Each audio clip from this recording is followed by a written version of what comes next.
জি, আসসালামু আলাইকুম রহমতুল্লাহ। জি, আমাদের যেহেতু সময় হয়ে গেছে, তো অনেকে এখনো জয়েন হয় নাই। যারা জয়েন হয়েছে তাদের নিয়ে আমরা শুরু করে দিই, বাকিরা আস্তে ধীরে আসতে থাকুক।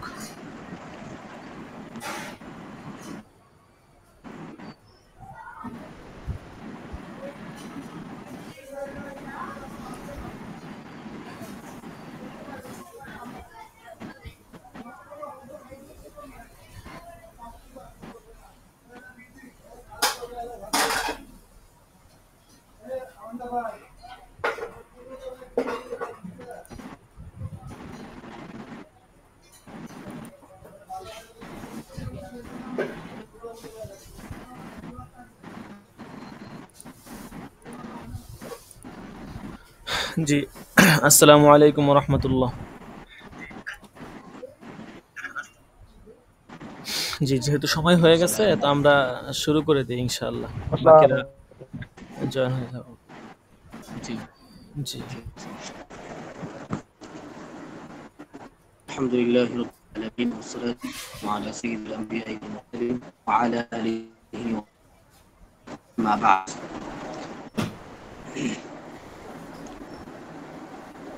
আজকে আমাদের আলোচনা হবে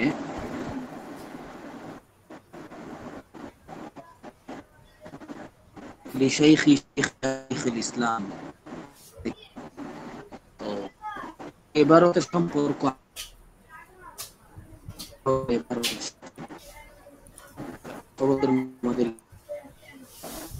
فصرفت عناية نحو الاختصار وسميته بالدر المختار في شرح تنوير الأبصار। এই যে ফি শারহি তানবীরুল আবসার, এটার সিফাত হিসাবে আমরা লিশাইখি শাইখিনা পড়তে হবে আমাদেরকে। তো ওখানে অর্থটা এমন ভাবে হবে যে আমি এই কিতাবটার নাম দুরুল মুখতার রেখেছি, যেটা তানবীরুল আবসারের সরা ছিল। সেটা লেখক কে ছিলেন? তানবীরুল আবসার ওই লেখক ছিলেন লিশাইখি শাইখিনা শাইখুল ইসলাম মুহাম্মদ ইবনে আব্দুল্লাহ আত-তাশি আল হানাফি। এইভাবে বলতেছিলেন কে। তো তাহলে এটার সম্পর্কটা আমাদের বুঝতে হবে আগে, যে এই শেখি শেখিনা শেখুল ইসলাম, এটা হ্যাঁ জুবাস। জুমলাটা পুরো একদম, এই পুরো যে জুমলা আছে, এই জুমলা এটা সিফাত হবে তানবীরুল আবসার, শিবে জুমলা হবে আর কি, শিবে জুমলা হয়ে তারপরে সিফাত হবে। তো আসেন আজকে এবারতে আমরা যাই। তো লিশাইখি শেখিনা শেখুল ইসলাম মুহাম্মদ ইবনে আব্দুল্লাহ আত-তুমতাশি আল হানাফি আল গজ্জি আমদাতুল মুতাআখিরিন আখিয়ার। তো এখানে বলতেছিলাম যে ওয়াসাম্মাইতুহু বিদ্দুরিল মুখতার ফি শারহি তানবীরিল আবসার, এটাকে লাগায়া এবারটা করে ওয়াসাম্মাইতুহু বিদ্দুরিল মুখতার ফি শারহি তানবীরিল আবসার লিশাইখি শাইখিনা শাইখুল ইসলাম মুহাম্মদ ইবনে আব্দুল্লাহ। যে আমি এটার নাম রেখেছি দুরুল মুখতার, যেটা তানবীরুল আবসারের সরা ছিল।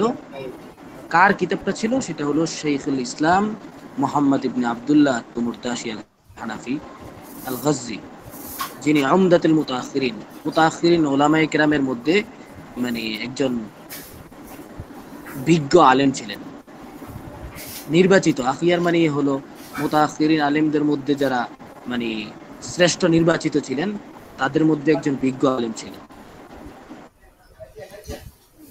এই তানবীরুল আবসারের মুসান্নিফ যিনি, ওনার রাশি। তো ওনার লকব সব সহকারে আর কি, এটাকে ওনাকে লকব শাইখুল ইসলামও বলা হইতো ওনার জামানায়।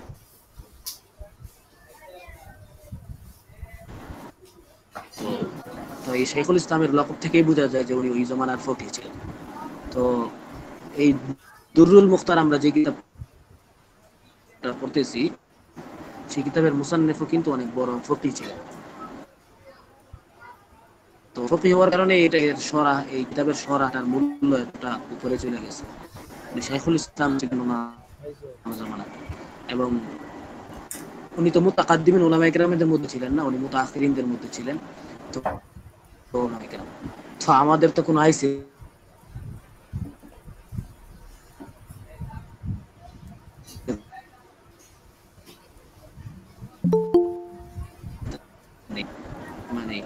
আমাদের অফিসকে বলা যায়, তারপরে শেখ আওয়ামাকে যায়, ওনাদের মতো মুহাক্কিক যারা আছেন ওনাদের, তো ওনা মুতাআখিরিনের একটা তবকা আছে, মুতাআখিরিনে অনেক তবকা আছে।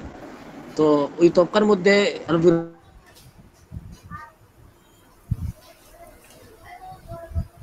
আফসর যিনি ছিলেন উনি একদম প্রথম, এই কি বলে, একদম প্রথম সারি,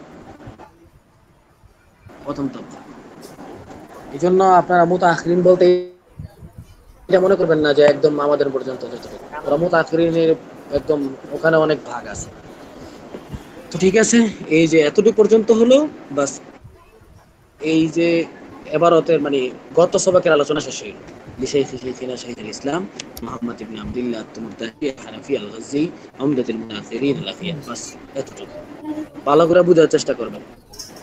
তারপরে এখন যেটা মুসান্নিফ শুরু করবেন, এখন মুসান্নিফ তার কিতাবের যে সনদ বা ইজাজতনামা ওইটা বয়ান করবেন এখান থেকে ইজাজতনামা এবং সনদনামা ওইটা বয়ান করবেন। দেখেন এই কিতাব থেকে আমরা আরেকটা কিছু বুঝতে পারি যে হাদিসের কিতাবের যেভাবে ইজাজত বয়ান করা হয় ফিকহে জরুরি, এটা মানে এতটা জরুরি হয়েছে এখন অবস্থা বর্তমানে ফেতনা দেখে তা আরো বেশি জরুরি হয়ে গেছে। কারণ এখন কিছুদিন আগে আমি দেখতেছিলাম, আপনারা দেখবেন ফেসবুকে তো মোটামুটি লেখা হয়ে থাকে, মানে কোন লোক আইসা বাস ফতোয়া দেওয়া শুরু করছে।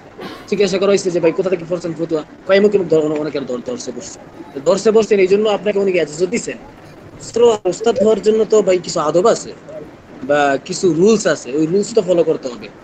আমি আপনার মজলিসে বসে গেছি, কথার কথা তাকি সাহেবকে মনে করেন, তাকি সাহেব বাংলাদেশে আসছে কোনো সময়, তো কেউ ওনার মজলিসে বসে গেছে, তো মজলিসে বসে ওনার সবক শুনছে বা কথা শুনছে, উনি যে বলে তাকি সাহেব আমার উস্তাদ, এটা কি হইলো?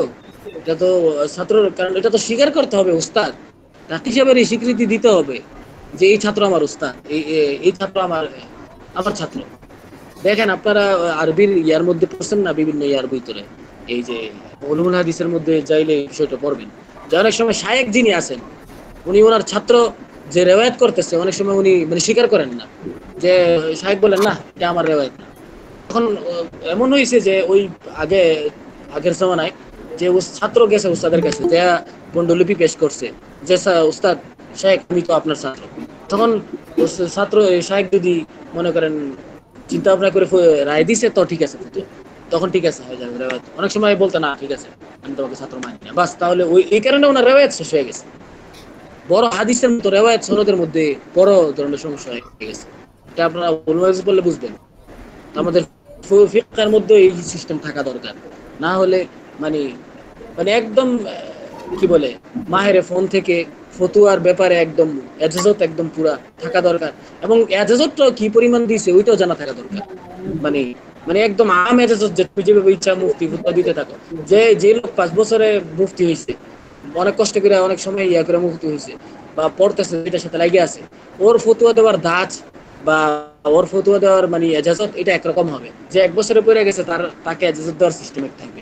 কথার কথা এখন আপনাকে সনদ দিয়ে দিল, আপনি সনদ নিয়ে চলে গেছেন যে কোনো জায়গায় দেখাইতেছেন, বা তো আপনি এমন ভাবে ফতুয়া দিতেছেন আপনার নিজের এই যোগ্যতা নাই, আপনি যে ফতুয়াটা এমন হাই লেভেলে দিতেছেন, তো আপনার উস্তাদের কাছে যখন কেউ জিজ্ঞাসা করবে যে ভাই আপনাকে এজাজত দিচ্ছেন, আপনাকে এই লেভেলের ছাত্র মানেন, আপনি এইভাবে ফতুয়া দিতেছেন, তো তখন না করবে উস্তাদ সরাসরি তোমাকে তো এই পরিমাণ, তুমি তো এই পরিমাণ মেহনত করো না, এখন আগে আস্তে আস্তে ওই লেভেলে যায়, তারপরে তোমার স্বীকৃতি কেমন আসবে। তো যাই হোক এই বিষয়টা বলতেছিলাম, এই কথা থেকে আরেক কথা আসলো। তো এই হাদিসের মধ্যে যেমন ইজাজত আছে, তো ফিকহের কিতাবের মধ্যে ইজাজত আছে। একদম আমি মনে করি সব কিতাব একদম নুরুল ইসলাম থেকে ধরে শুরু করে একদম আমাদের তারিকুল ইসলাম থেকে ধরা শুরু করে দেওয়া, তারিকুল ইসলাম কার কাছে পড়ছে, তিনার উস্তাদকে এইভাবে সনদ বয়ান করে দেওয়া দরকার একদম বুতনে ফেলা, তাহলে এটা একদম যে এটার একটা বরকত চলে আসবে, ও বরকতের কথা বলি নেই, একটা তাবাররুক চলে আসবে, এবং একদম সনদ সহকারে একদম যেটা আব্দুল্লাহ ইবনে মাসউদ থেকে নিয়ে, যেহেতু আমাদের হানাফি মাযহাবের সনদ আব্দুল্লাহ ইবনে মাসউদের সাথে যে মিলে, আব্দুল্লাহ ইবনে মাসউদ এর সাথে নিয়ে একদম কি বলে হুজুর পাক সাল্লাল্লাহু আলাইহি ওয়াসাল্লাম পর্যন্ত চলে যাবে, এটা বরকত চলে আসবে।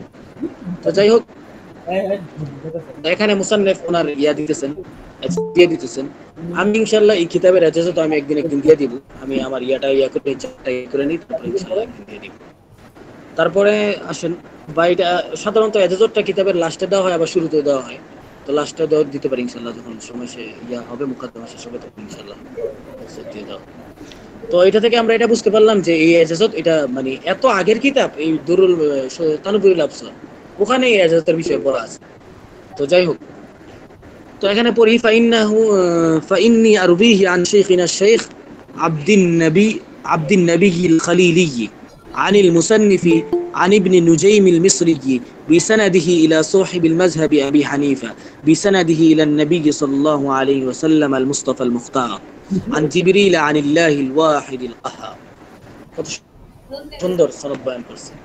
তো ফাইন্নি আরবিহি, তো এখান থেকে এই সাহেবে দুরুল মুখতার যিনি, উনি বলতেছেন যে আমি আরবিহি মানে এই কিতাব আমি রিওয়ায়াত করতেছি আন শাইখিন, আমার শাইখ আর শাইখ আব্দুন নবী আল খলিলি, যে আব্দুন নবী আল খলিলি আছেন যিনি, ওনার কাছ থেকে। কারণ এই যে এই দুরুল মুখতার, সাহেব দুরুল মুখতার যিনি আছেন, উনি কিন্তু তানবীরুল আবসর যে কিতাবটা আছে, এই কিতাবটা এই কি বলে এই মুসান্নেফের কাছে পড়েননি। তানবীরুল আবসরের যে মুসান্নেফ ছিলেন মুরতাশি রহমতুল্লাহি আলাইহি, ওনার কাছে পড়েননি। উনি এই কিতাবটা অন্য একজনের কাছে পড়ছেন। ওই শাইখের নাম হলো, খেয়াল করেন কথা, ওই শাইখের নাম হলো শেখ আব্দুন নবী আল খলিলি। তো এই জিনিসটা বুঝতে হবে। তো এখানে এই কারণেই বলছে ফাইন্না রুবিহি আন শাইখিনা শেখ আব্দুন নবী আল খলিলি, যে আমি রিওয়ায়াত করছি শেখ আব্দুন নবী আল খলিলি থেকে। ওই আব্দুন নবী আল খলিলির উস্তাদকে আনিল মুসান্নিফ, ওই মুসান্নিফকে, এই মুসান্নিফ হলো কি বলে আত-তুমুরতাশি রাহিমাহুল্লাহ, এই মুসান্নিফ থেকে বয়ান করতেছেন। ওই তুমুরতাশি রাহমাতুল্লাহ আলাইহি আন ইবনে নুজাইম আল মিসরি, উনি একদম প্রসিদ্ধ আলেম, ইবনে নুজাইম আল মিসরি থেকে বয়ান করতেছেন। ওই ইবনে নুজাইম আল মিসরির পরে আর সনদ আছে, সনদের মধ্যে মাঝখানে অনেক আছেন ফকি, কিন্তু তাদের নাম বলা হয় নাই। তো ওইটাকে আমরা যেমন বলি না, ওবিসনাদিল মুত্তাসিল মিন্না ইলা, আরে যে সময় হাদিস পড়া হয় বুখারী শরীফের, ওবিসনাদিল মুত্তাসিল মিন্না ইলা শাইখুল ইমামিল বুখারী, এইভাবে যে আমরা পড়ে যাই, ওই যে সনদটাকে আমরা এইটাই বলতে চাই যে আমাদের থেকে নিয়ে একবার ইমাম বুখারী পর্যন্ত ডাইরেক্ট সনদ, এর মাঝখানে যারা আছে ওইটা আয়সা পড়ে। তো ওখানে ওই সিস্টেমই করা হয়েছে আর কি, যে আনিল মুসান্নিফি আন ইবনে নুজাইম আল মিসরি বিসানাদিহি, ওনার থেকে সনদ নিয়ে একদম সাহিবুল মাসাব, ইবনে নুজাইম রাহিমাহুল্লাহর সনদ আছে আবু হানিফা রাহমাতুল্লাহি আলাইহি পর্যন্ত, ওই সনদ। তারপরে তার সনদে ইমাম আবু হানিফা রাহমাতুল্লাহি আলাইহি, ইমাম আবু হানিফা থেকে নিয়ে ওনার সনদে নবী সাল্লাল্লাহু আলাইহি ওয়াসাল্লামের পর্যন্ত, এবং ওনার আর নবী সাল্লাল্লাহু আলাইহি ওয়াসাল্লাম সনদ তার থেকে জিবরিল আলাইহিস সালাম থেকে, জিবরিল আলাইহিস সালাতু ওয়াস সালাম আনিল্লাহিল ওয়াহিদিল কাহার থেকে। বাস। তারপরে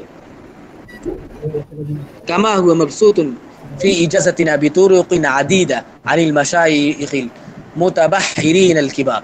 তো বলতেছে এটা তো আমি একটা সনদ বয়ান করলাম, একটা সনদ বয়ান করছে, কারণ সনদের কিন্তু তুরুক আছে, এটা আপনারা বুঝবেন। যে মনে করেন কি বলে, যেমন কথার কথা, তাকিসমানি সাহেবের কাছে দেলোয়ার হোসেন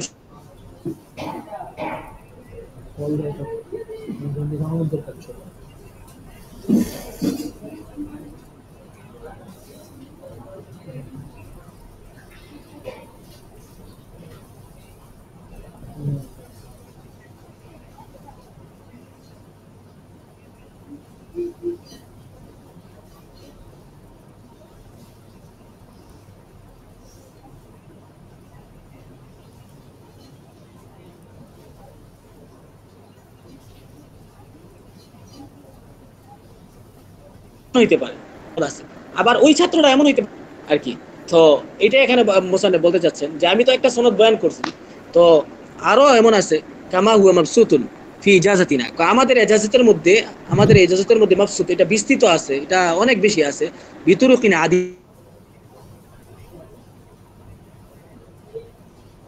ইজাজতের মধ্যে এটা ভরপুর, মাবসুত মানে ভরপুর। কাদের থেকে? আনিল মাশাইখিল মুতাবাহহিরিনা আল কিবার, বড় বড় মুতাবাহহির মানে বিজ্ঞ মাশায়েখদের থেকে, মানে অন্যান্য মাশায়েখদের থেকেও আমাদের কাছে এই হাদিসের এই কিতাবের ইজাজত আমার কাছে আছে। তো এটাই আর কি এখানে বোঝানো মাকসাদ। এখন আসেন তুমুরতাশ, এটা কোন দিকে নিসবত করা হয়েছে? তুমুরতাশ এটা একটা এলাকার নাম, এই এলাকাটা খাওয়ারজেম অঞ্চলের একটা এলাকার নাম। এইটা খাওয়ারজেম, আপনারা ইতিহাস পড়ে থাকবেন, খেলাফতের ইতিহাসে খাওয়ারজেম ওনাদেরও একটা বড় ধরনের মানে ওনারা প্রতাপশালী বাদশা ছিল ইসলামের খেলাফতের ইয়াতে। তো ওই অঞ্চলের একটা জনপদের নাম তুমুরতাস। তো মুসান্নিফ রহমতুল্লাহ আলাইকে ওই অঞ্চলের দিকে নিসবত করেই কি বলা হয়, তুমুরতাসি বলা হয়।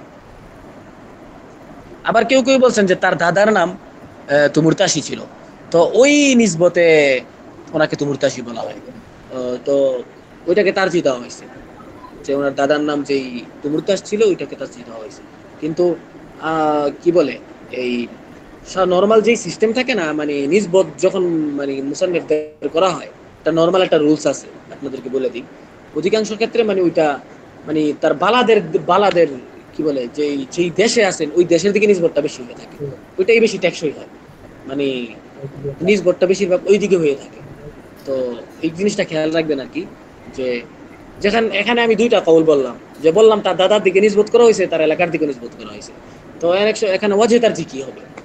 তো এই ক্ষেত্রে একটা নর্মাল রুলস হলো যে বেশিরভাগ আগায় থাকবে তার এলাকা অঞ্চলের দিকে নিসবতের কথাটা। কিন্তু আমি এক জায়গায় পাইছি হলো যে এখানে তার দাদার কথাকে প্রাধান্য দিচ্ছেন, বাকি ঠিক আছে, হতে পারে, দুটোটাই হতে পারে। তারপরে সামনে চলি, ওয়ামা কানা ফিদ দুরারি ওয়াল গুরারি লাম আউযহু ইল্লা মা নাদার। তো ওয়ামা কানা ফিদ দুরারি, এখান থেকে মুসান্নিফ রহমাতুল্লাহ আলাইহি ওনার কিতাবের মানহাজ বয়ান করতেছেন। এটা খুব ইম্পর্টেন্ট বিষয়, ভালো ওনার কিতাবের মধ্যে উনি কিভাবে ওনার মাসলাগুলো মাসাইলগুলো এনেছেন।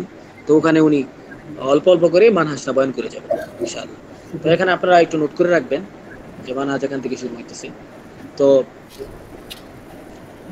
এখানে মুসান্নিফ কিভাবে মাসলাগুলো আনছেন একটু বয়ান করে দিবেন এখানে, যে ওমা কানা ফিদ দুরারি ওয়াল গুরার লাম আউযহু ইল্লা মা নাদার।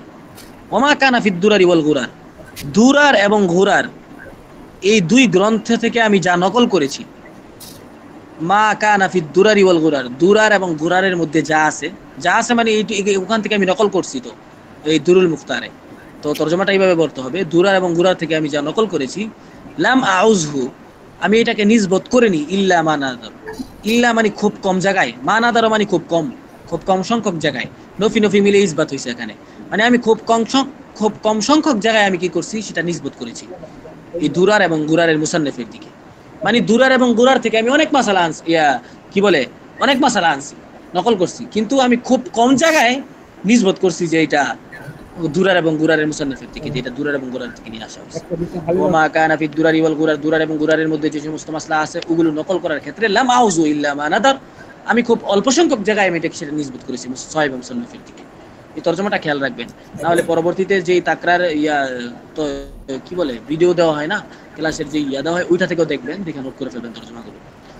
তারপরে ওয়ামা জাদা ওয়া আজ্জা, ভালো করে খেয়াল করবেন, ওয়ামা জাদা ওয়া আজ্জা নাকলুহু আযাউতুহু লিকাইলিহি। এবারটা একটু দেখেন, ওয়ামা জাদা, এবং আমি যা অতিরিক্ত করেছি, মানে দুরার এবং গুরারের বাহিরে, এই দুই কিতাবের বাহিরে আমি যে সমস্ত অতিরিক্ত মাসাইল বয়ান করছি, ওই সমস্ত মাসাইল মানে ওমা জাদা আলা দুরার ওয়াল গুরার, দুরার এবং গুরার থেকে বাহিরে যে সমস্ত কিতাব মাসলাগুলো আছে ওগুলো আমি যখন বয়ান করছি, তো ওমা জাদা যেগুলো অতিরিক্ত আছে সেগুলো, ওয়া আজ্জা নাকলুহু, এটা হলো জুমলা হালিয়া, এটা মনে রাখবেন, ওয়া আজ্জা নাকলুহু, ওয়াওটা হালিয়া, আজ্জা নাকলুহু মানে এবং তার নকল করাটা খুব কম, মানে দুরার এবং গুরারের বাহিরে যে অন্যান্য যে সমস্ত মানে অন্যান্য কিতাব থেকে যে অতিরিক্ত নেওয়া হয়েছে, এই নকলটা মানে এই নেওয়াটা অনেক কম, আজ্জা মানে কম আর কি। তো এইভাবে তরজমা করতে হবে, ওমা জাদা ওয়া আজ্জা নাকলুহু, আর যা অতিরিক্ত নেওয়া হয়েছে এবং তা খুবই অল্প, সেই ক্ষেত্রে আযাউতুহু লিকাইলিহি, আমি নিসবত করে দিয়েছি সেটার কায়েলের দিকে, অর্থাৎ সেটার মুসান্নিফের দিকে। অর্থাৎ আমি অতিরিক্ত জানিয়েছি সেটা খুব কম, কিন্তু সেই অল্প সংখ্যকটাকে আমি নিসবত করে দিয়েছি লিকাইলিহি, এই তার কায়েলের দিকে, মানে তার এটার কায়েলকে, এটা মুসান্নিফকে, সেই মাসালা সেটা আমি বয়ান করে দিয়েছি। ওমা কানা লিল ইখতিসার, এই ওমা কানা লিল ইখতিসার এটা সম্পর্ক পুরো জুমলার সাথে, ওমা কানা ফিদ দুরারি ওয়াল গুরারি লাম আউযু ইল্লা মা নাদার ওমা জাদা ওয়া আজ্জা নাকলু আযাউতু লিকারি, পুরো জুমলার সাথে আমি মানে বলতেছেন ওমা কানা লিল ইখতিসার, এই যে আমি এই কাজটা যে করলাম, দুরার এবং গুরারের যে সমস্ত মাসলা নিছি ওখানে খুব অল্প জায়গায় নিসবত করছি, আবার যেখানে আমি অতিরিক্ত নিয়েছি, সেখানে আমি নিসবত করে দিয়েছি। তো এই কাজটা আমি এই কারণে করছি, ওমা কানালি ইখতিসার, ওমা মানে আমি এটা শুধু শুধু সংক্ষিপ্ত করার জন্য করেছি, মানে কিতাবটা যাতে লম্বা চূড়া না হয়ে যায়। আপনারা দেখছেন দুরুল মুখতার কত ছোট, ধরে এবারও যদি আপনার মতন যদি দুরুল মুখতারের মতন যদি নিয়ে আসেন তাহলে অনেক ছোট এটা। তো তো এটা ছোট এই কারণেই করা হয়েছে যাতে মানে ইখতিসার হয়। কারণ উনি আপনি শুরুতেই পড়ে আসছেন যে উনি প্রথমে যে কিতাব নিতে লিখতে গেছিলেন সরা, কত 10 খণ্ড হয়ে গেছে, তারপরে উনি ওনার চিন্তাটা থেকে ওখান থেকে ফিরে নিয়ে আসছেন। ঠিক আছে, তারপরে মুসান্নেফ বলতেছেন, এটা একটা নসিহত করতেছেন, ওয়ামা আমলি মিনান নাজিরি ফিহি, ওয়ামা আমলি আমার আশা, মিনান নাজিরি ফিহি যে কিতাবটা দেখবে সেই দৃষ্টিকারী থেকে আমার আশা হলো, আইয়াংজুরা সেটাকে দেখবে, সেটাকে পড়বে বা দেখবে, বিআইনির রিজা ওয়াল ইস্তিবসার সে আন্তরিকতা, রিজা মানে আন্তরিকতা নিয়ে, আন্তরিকতার দৃষ্টিতে, ওয়াল ইস্তিবসার এবং গবেষণার দিক থেকে, চিন্তা গবেষণার দিক থেকে, গবেষণা এবং কি বলে আন্তরিকতার দৃষ্টিতে দেখবে, আন্তরিকতার চোখে দেখবে, মানে সে আন্তরিকতা নিয়ে দেখবে আবার গবেষণার চোখে দেখবে। গবেষণার চোখে দেখবে মানে এখানে যদি কোনো ভুল থাকে সে আমাকে বলবে। বা আন্তরিকতা দেখবে এই কারণে, এইভাবে আন্তরিকতা দেখবে মানে এই কারণে যে এমন ভাবে দেখবে না যে সে আমাকে বকাবকি শুরু করবে, আমার উপর একদম শুরু করে দিবে, এভাবে দেখবে না, আন্তরিকতার সাথে একদম আন্তরিকতা এবং কি বলে গবেষণার দৃষ্টিতে সে এটাকে দেখবে। ওয়াই ইয়াতালাফা তালাফাহু বিকদরিল ইমকান, ওয়াই ইয়াতালাফা, এবং এখানে ভালো করে বলবো ওয়াই ইয়াতালাফা তালাফাহু বিকদরিল ইমকান, বিকদরিল ইমকান মানে যথাসাধ্য, যথাসাধ্য সে তালাফাহু মানে এর ভুল ত্রুটিগুলো, ইয়াতালাফা মানে প্রতিকার করা মানে ঠিক করে দেওয়া, ওয়াই ইয়াতালাফা এবং ঠিক করে দিয়ে দিবেন, তালাফাহু মানে এই কিতাবের ভুল ত্রুটিগুলো, বিকদরিল ইমকান যথাসাধ্য। এখন কেউ যদি মানে ইস্তেবসার মানে গবেষণার দৃষ্টিতে দেখে তাহলে তার দৃষ্টিতে কিছু ভুল আসতেই পারে, কারণ আল ইনসানু মানে মানুষ তো ভুল করেই, আউয়ালুন নাস আউয়ালুন নাসিন। তো তো সেই ক্ষেত্রে বলতেছেন এখানে যে ওয়াইয়া তালাফা তিনি ঠিক করে দিবেন, তালাফাহু তার ভুলগুলো বিকদরিল ইমকান যথাসাধ্য, আউ ইয়াসফাহা কিংবা সে ক্ষমা দৃষ্টিতে দেখবেন, লিয়াস কি কেন ক্ষমা দৃষ্টিতে দেখবেন মানে সে যদি ঠিক না করতে পারে আর কি, তার ভিতরে যদি এই যোগ্যতা না থাকে, আউ ইয়াসফাহা সেই ক্ষমা দৃষ্টিতে দেখবেন, লিয়াসফাহা আনহু যাতে তাকে ক্ষমা দৃষ্টিতে দেখেন, আলিমুল আসরারি ওয়াল ইজমার মানে ইসরারি ওয়াল ইজমার, ইসরারি ওয়াল ইজমার যাতে তাকে ক্ষমার দৃষ্টিতে দেখেন অদৃশ্য জ্ঞানের অধিকারী এবং কি বলে ইজমার মানে হলো মনের খবর যে জানেন, মানে অন্তর্যামী এবং অদৃশ্য জ্ঞানের অধিকারী রব যাতে তাকে ক্ষমা দৃষ্টিতে দেখেন। তা আউ ইয়াসবাহা সে ক্ষমা, অথবা সে ক্ষমা দৃষ্টিতে দেখবে, লিয়াসবা আনহু যাতে তাকে ক্ষমা করেন, আলিমুল ইসরারি ওয়াল ইজমার যে অন্তর এবং অন্তর্যামী এবং অদৃশ্য জ্ঞানের অধিকারী রব যাতে তাকে ক্ষমা দৃষ্টিতে দেখেন। ওয়ালা আমরি এবং আমার জীবন যিনি দিয়েছেন সেই সত্তার কসম, ইন্নাস সালামাতা মিন হাদাল খতর লা আমরুন ইয়াইজু আলাল বাশার, ইন্নাস সালামাতা মিন হাদাল খতর বলতেছেন যে ভুল ত্রুটি থেকে নিরাপদ থাকা, ইন্নাস সালামাতা নিরাপদ থাকা, মিন হাদাল খতর ভুল ত্রুটি থেকে, লা আমরুন এটা এমন একটা বিষয়, ইয়াইজু আলাল বাশার এটা মানুষের জন্য খুবই কষ্টকর, ইয়াইজু আলাল বাশার, ইয়াইজু আলাল বাশার, ওয়ালা গারওয়া, ইয়াইজু আলাল বাশার মানে ইয়াইজু মানে কঠিন, আলাল বাশার মানুষের উপর, ওয়ালা গারওয়া তবে ওয়ালা গারওয়া মানে হলো লা শুভহা,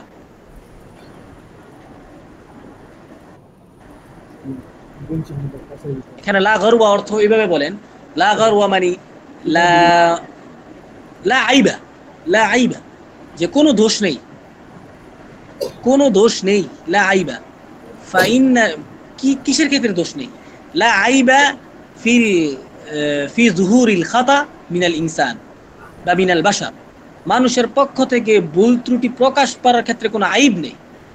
তাহলে এটার ইসিমটা শুধু এখানে দিছে, খবরটা দেয় নাই, তো তার ক্ষেত্রে লা আইবা ফি যুহুরিল খাতা মিনাল বাশার, এটা মানে মানুষের ক্ষেত্রে ভুল ত্রুটি হওয়ার ক্ষেত্রে কোনো দূষণীয় না।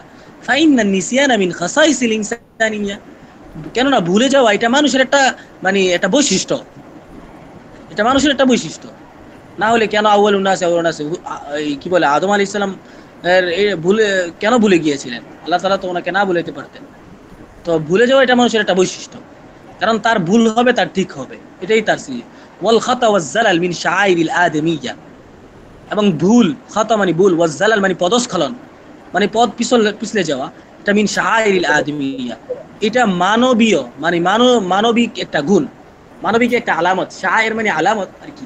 যদি কি বলে ভুল বা খত না থাকে তাহলে সে মানুষই না, সে তো ফেরেশতা। তো শাআইরিল আদমিয়া, তো খত ভুল এবং পদস্খলন এটা মিন শাআইরিল আদমিয়া, এটা হলো মানবীয় গুণ বা মানুষের আলামত। বাস।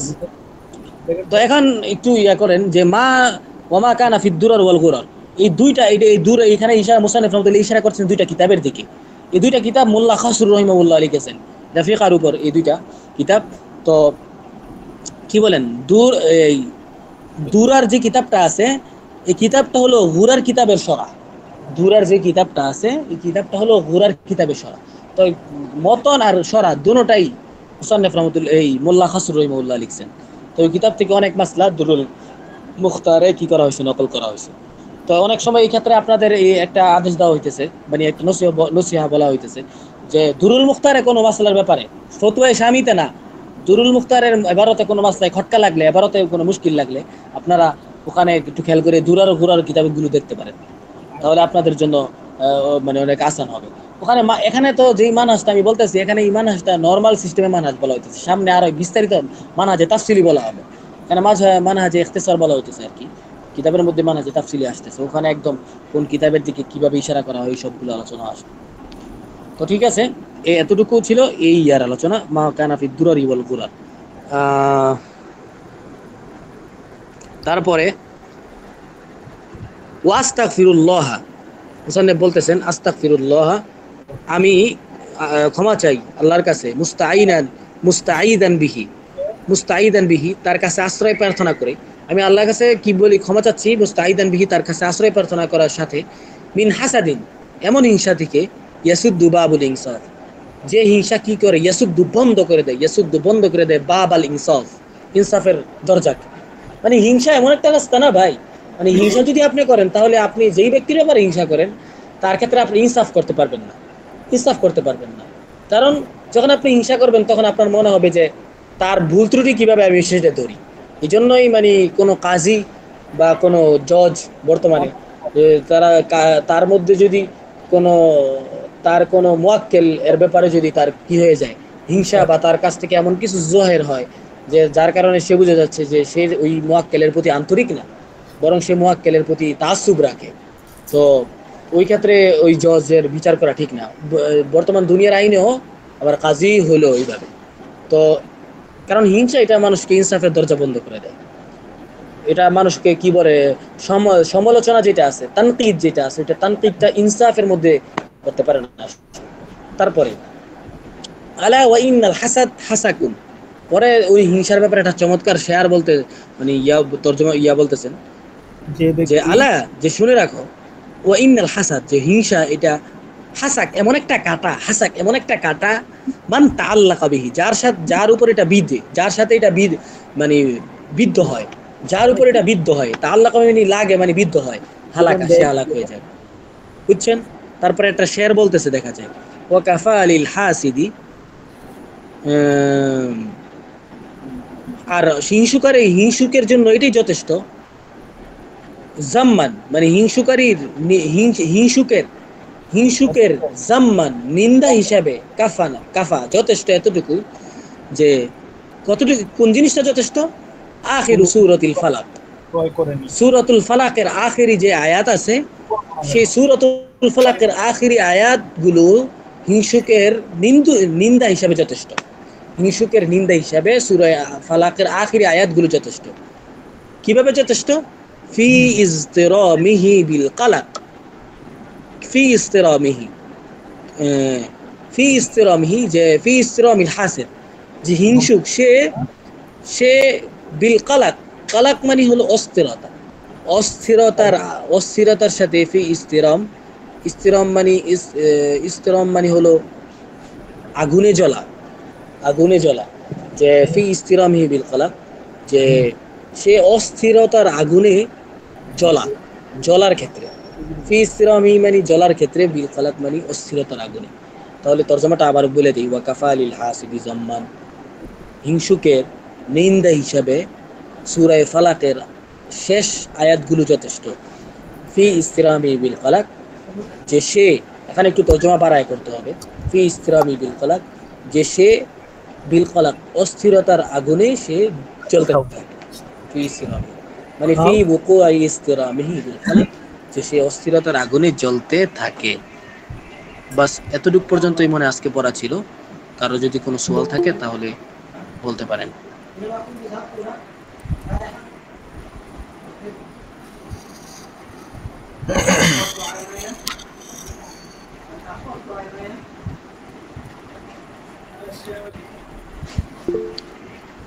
জি, عندكم سؤال؟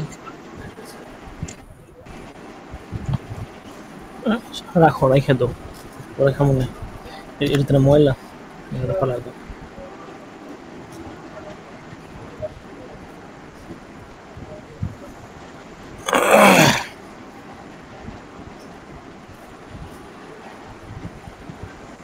ঠিক আছে ইনশাআল্লাহ। তাহলে কারো মনে সওয়াল নেই কোনো, তো আজকের দরস এখানেই শেষ হলো ইনশাআল্লাহ। আসসালামু আলাইকুম রহমতুল্লাহ। ওয়ালাইকুম আসসালাম। কিছু বলতেছেন? জি ওস্তাদ, বলেন। কিছু বলার নাই, এমনি সালাম দিলাম আর কি। ঠিক আছে, ঠিক আছে। জি, আসসালামু আলাইকুম রহমতুল্লাহ, শুক্রিয়া, জাযাকাল্লাহ। তো এখন এতক্ষণ তো আমরা মুকাদ্দামায়ে দুরুদ মুখতাম করলাম, তো এই পর্যায়ে আমরা আশবাহ থেকে ক্লাস করব ইনশাআল্লাহ।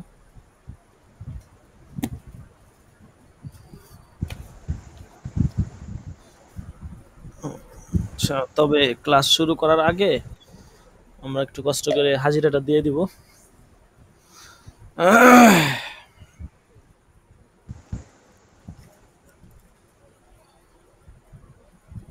আমি একটু দ্রুত হাজিরা রাখবো, আপনারা সকলেই একটু দ্রুত উত্তর লাব্বাইক বলবেন।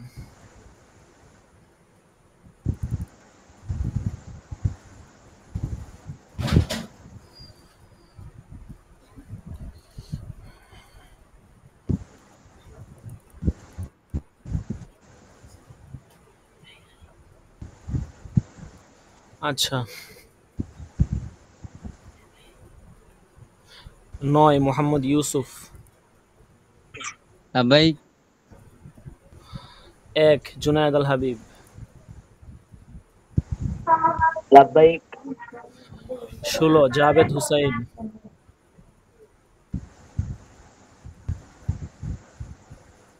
16 জাবেদ হুসাইন। ওনার ওখানে কারেন্ট নাই, জন্য অ্যাড হইতে পারে নাই, ওই কারেন্টের সমস্যা হচ্ছে। আচ্ছা, 34 নূর মোহাম্মদ।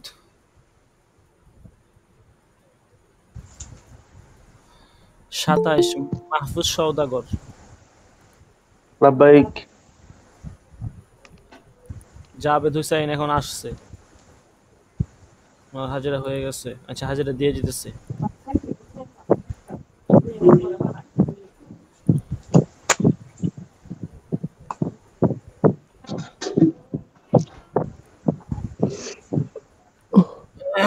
ছাব্বিশ আল মামুন। 26 আল মামুন। 23 মাহফুজ বিন কাসেম। লাব্বাইক। 13 কাজী মুসাব্বির হোসেন। 13 কাজী মুসাব্বির হোসেন। 32 হেদায়েতুল্লাহ। লাব্বাইক। 20 সাইদুল ইসলাম।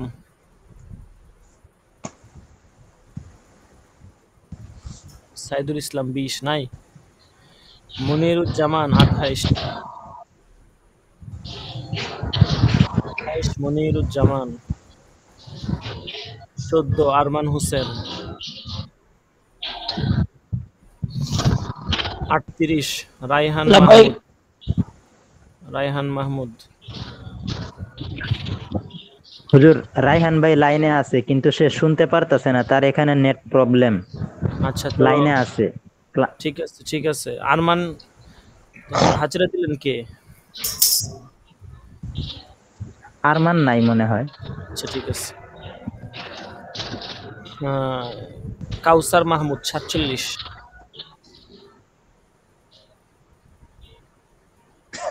47 কাউসার মাহমুদ নাই। 36 আল আমিন। লাব্বাইক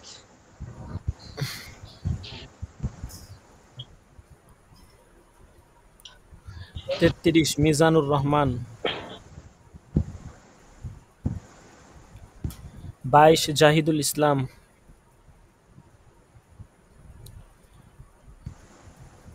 39 সুহাইল আহমদ। 43 ইসমাইল হোসেন। লাব্বাইক আপনি একদিন থাকেন একদিন থাকেন না, হ্যাঁ। 15 আব্দুল আহাদ।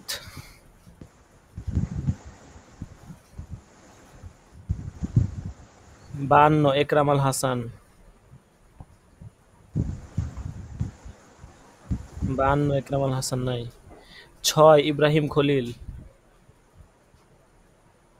ইব্রাহিম খলিল 6।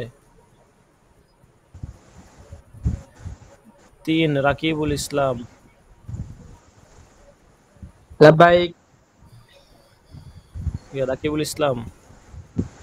জি 8 আবু তাহের। এমদাদুল ইসলাম 53। এমদাদুল ইসলাম 53 নাই। লাব্বাইক দেরি হয় কেন? আমির হোসেন। ইয়াসিন শেখ। আরাফাত। রফিকুল ইসলাম। মুস্তাকিম বিল্লাহ 40। মুস্তাকিম বিল্লাহ 40 নাই। গুলাম কিবরিয়া। মাসউদুর রহমান নাই।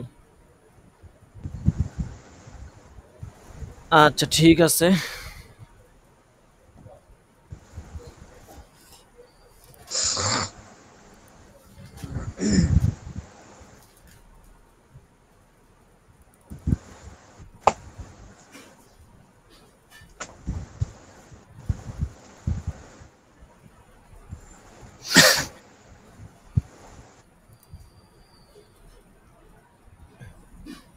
একটু অপেক্ষা করেন, এটা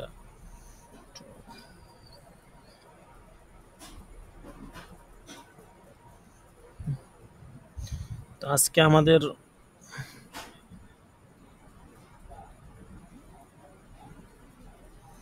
পড়া ছিল। হুজুর বীর জি। সাইদুল ইসলাম, তোমার সমস্যা। বীর সাইদুল ইসলাম একটু হাজিরা আচ্ছা দিয়ে। ঠিক আছে, দিয়ে দিচ্ছি। সাথে সাথে শেষ হওয়ার সাথে সাথে বলবেন, বেশি দেরি করবেন না। সাইদুল ইসলাম, হ্যাঁ দিয়ে দেওয়া হয়েছে। জি আচ্ছা আচ্ছা তো আমাদের পড়া ছিল তাকলিদ শব্দের আবিধানিক এবং পারিভাষিক অর্থ। তো আমরা আলোচনার একদম শেষ দিকে চলে আসছি। আমাদের তো প্রায় আজকে 8-10টা দরস চলে যাচ্ছে, আমাদের প্রাথমিক আলোচনায় শেষ হচ্ছে না। তো ইনশাল্লাহ দেখি আগামী দরসেই কিতাব শুরু করে দেওয়ার চেষ্টা করব। তো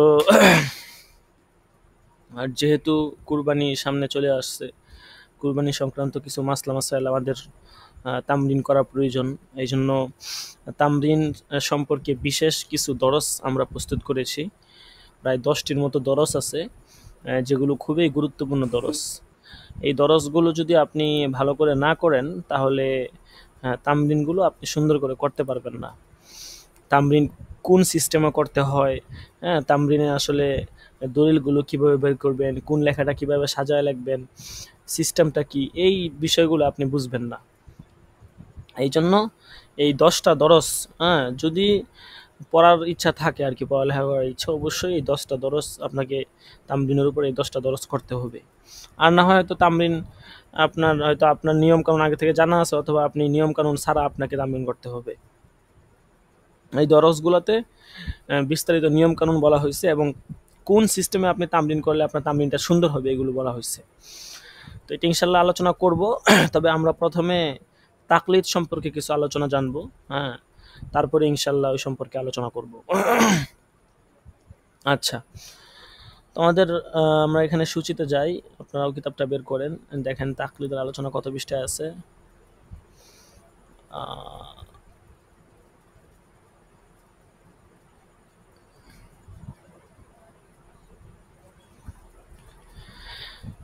আচ্ছা, হ্যাঁ, এটা হচ্ছে আপনার 69 পৃষ্ঠার মধ্যে আলোচনাটা আছে।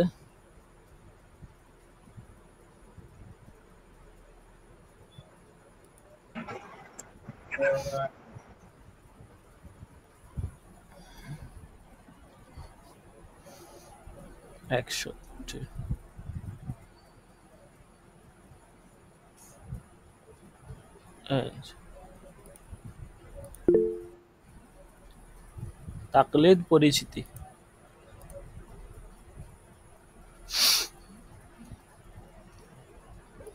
তো দেখেন এখানে কি বলা হচ্ছে, আমরা একটু এখান থেকে পড়ি।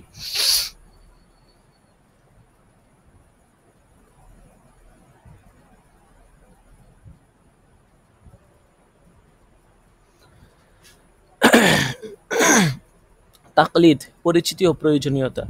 ইসলামী শরীয়তের মূল উৎস হলো কোরআন ও হাদিস। পরবর্তীতে কোরআন ও হাদিসের আলোকে সম্পূরক আরও দুটি উৎস তথা এজমা ও কিয়াসের সংযোজন ঘটে। এই দলিল চতুষ্টয়ের ভিত্তিতে ইমাম ও মুস্তাহিদগণ ইসলামী শরীয়তের ব্যাখ্যা দিয়েছেন এবং একে বিন্যস্ত করেছেন। কোরআন হাদিস এক ও অভিন্ন হওয়া সত্ত্বেও এর ব্যাখ্যা বিশ্লেষণ এবং ইজতিহাদ দৃষ্টিভঙ্গির পার্থক্যের দরুন মুস্তাহিদ ইমামগণের সিদ্ধান্তে বিভিন্নতা দেখা দেয়। এর ফলে বহু মাযহাবের উদ্ভব ঘটে। পরবর্তী সময়ে সেসবের মধ্যে চারটির উপর মুসলিম উম্মাহর এজমা অর্থাৎ ঐক্যমত প্রতিষ্ঠিত হয়। এই চারটি মাযহাব হলো হানাফি, মালিকি, শাফিঈ, হাম্বলি। এই চার মাযহাবের যে কোনো একটি মাযহাব অনুসরণ বা তাকলিদ করলে কোরআন ও হাদিসের অনুসরণ হয়ে যাবে। বস্তুত তাকলিদ শব্দটি হচ্ছে, এটি আরবি। আমাদের আজকে একটা পয়েন্ট ছিল যে তাকলিদ এটার আবিধানিক এবং পারিভাষিক অর্থ কি, এরকম একটা পয়েন্ট আজকে আমাদের ছিল। তো এটার উত্তরে হচ্ছে এখানে আর কি, যে তাকলিদ এই শব্দটা হচ্ছে আরবি বাবে তাফঈল থেকে কল্লাদা ইকল্লিদু, মানে হচ্ছে মালা পরানো, গলায় হার পরিয়ে দেওয়া অথবা মালা পরানো। কুরবানির পশুর গলায় হার পরিয়ে দেওয়া, এটাকে বলা হয় তাকলিদ। হ্যাঁ, তো এর অর্থ হচ্ছে গলায় মালা অথবা হার পরিয়ে দেওয়া। ফিকহ শাস্ত্রের নীতিমালা বিশেষত উলামায়ে কেরামের মতে তাকলিদের সংজ্ঞা হলো আল আমালু বিকাউলি ইমামিন মুস্তাহিদিন মিন গায়রি মুতালাবাতি দলিলিন।